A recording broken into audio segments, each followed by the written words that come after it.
ईसा मसीह में प्रिय माता पिताओं, भाइयों बहनों और बच्चों, आज हम संत मत्ती के अनुसार हमारे प्रभु ईसा मसीह का पवित्र सुसमाचार अध्याय 25 वाक्य 31 से 40 तक वचन का मनन चिंतन कर रहे हैं। यह वचन हमें अंतिम न्याय की झलक दिखाता है, जहां यीशु सिखाते हैं कि प्रेम और दया के कार्य ही हमारे विश्वास की सच्ची परीक्षा है।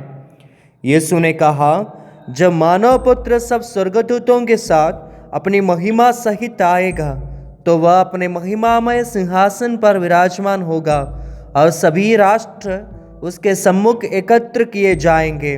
जिस तरह चरवाहा भेड़ों को बकरियों से अलग करता है, उसी तरह वह लोगों को एक दूसरे से अलग कर देगा।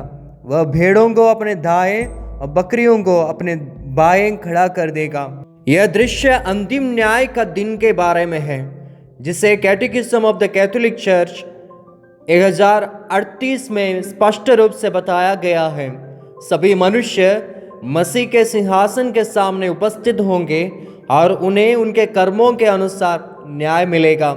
संत पौलुस भी इस शिक्षा को कुरिन्थियों के नाम दूसरा पत्र अध्याय 5 वाक्य 10 में कहते हैं, हम सबको मसीह के न्यायासन के सामने उपस्थित होना पड़ेगा, जिससे हर एक को उसके कर्मों के अनुसार फल मिलेगा।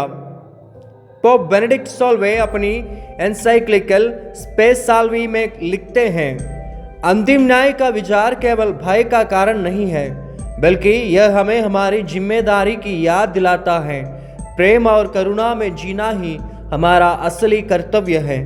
संत अगस्टिन कहते हैं, हमारे कर्मों में ही हमारी आत्मा की सच्ची स्थिति प्रकट होती है।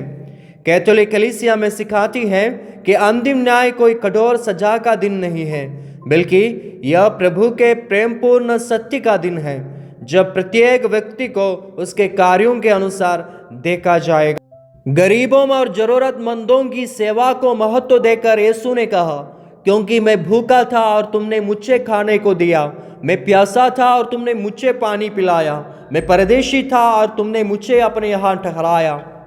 कैथोलिक कलीसिया की सामाजिक शिक्षा के 7 मूल सिद्धांतों में पहला सिद्धांत मानव गरिमा और गरीबों की प्राथमिकता है। Compendium of the social doctrine of the church कहता है, समाज की नैतिकता इस बात पर निर्भर करती है कि वह सबसे गरीब और कमजोर लोगों के साथ कैसा व्यवहार करता है।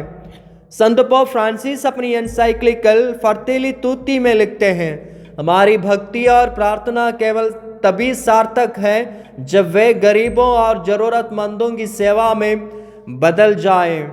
संत मदर तेरेसा कहती थी, यदि आप सच में प्रभु यीशु से प्रेम करना चाहते हैं तो उन्हें गरीबों और पीड़ितों के चेहरे में पहचानें। कैथोलिक कलीसिया के अनुसार सेवा और करुणा केवल अच्छे कर्म नहीं है, बल्कि ईश्वर की इच्छा को पूरा करने का एक पवित्र कार्य है। क्या हम यीशु को अपने आसपास देख सकते हैं? जब धर्मी पूछते हैं, प्रभु हमने आपको कब भूखा देखा, तब यीशु उत्तर देते हैं, जो कुछ तुमने मेरे इन छोटे से छोटे भाइयों में से किसी एक के लिए किया तो मेरे लिए ही किया। कैटेकिज्म ऑफ द कैथोलिक चर्च हमें याद दिलाता है, जब हम किसी गरीब को सहारा देते हैं तो हम यीशु को अपने जीवन में स्वीकार करते हैं। संत फ्रांसिस असीसी ने कहा, मैंने एक गरीब और भूखे व्यक्ति में मसीह को देखा और तभी मुझे उसकी सच्ची उपस्थिति का एहसास हुआ। पोप बेनेडिक्ट 16वें ने देउस कैरितास एस्ट में लिखा है, प्रेम केवल एक भावना नहीं, बल्कि एक ठोस कार्य है जो दूसरों की सेवा में व्यक्त होता है। संत याकूब अपने पत्र में लिखते हैं, सच्चा धर्म यही है, अनाथों और विधवाओं की सहायता करना और अपने आप को संसार की बुराइयों से बचाए रखना। प्रभु हमें चुनौती देते हैं कि क्या हम सच में उनकी उपस्थिति को गरीबों और जरूरतमंदों में पहचान पाते हैं।